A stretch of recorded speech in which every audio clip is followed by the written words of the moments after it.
এই 2 নম্বর মহিলারা হাসিনা পাঠায় না গায়ে 3 পিছেলা মহিলা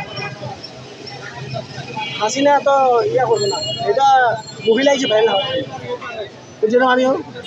মানে কাছে পাপিটা ভাইরাল হয়েছি আল্লাহ যদি সংস্কৃতি ফেরেস্তা বাড়াবে না তারপরে শান্তি হবে না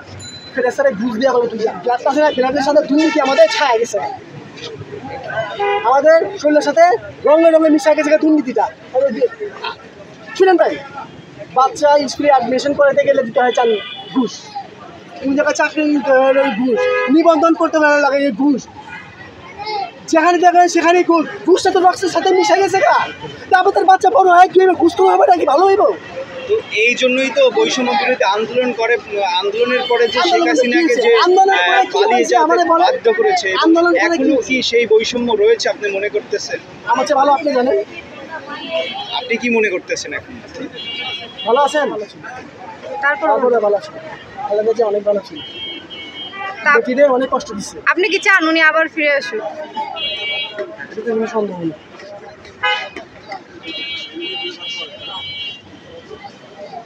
মানে খালেদা জিয়াকে আপনার অনেকভাবে হাসিনা অনেকভাবে নির্যাতন করছে হ্যাঁ অনেকভাবে নির্যাতন করছে অনেকভাবে হেনস্থা করছে সে না কিন্তু খালেদা জিয়া কি এত অত্যাচার অতিষ্ঠ হয়ে যাওয়ার পর কি খালেদা জিয়া কি দেশ থেকে চলে গেছে দেশেই ছিল আপনি কেন দেশ ছেড়ে পালায় গেলেন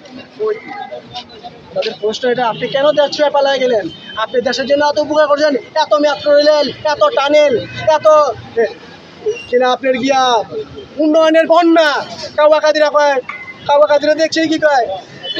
উন্নয়নের বন্যা শেখ হাসিনার বন্যা আপনি এত বন্যা হওয়ার পরেও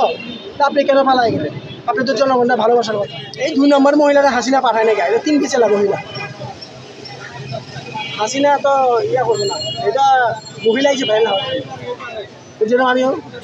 মানে কাছে পাপিটা ভাইরাল হয়েছি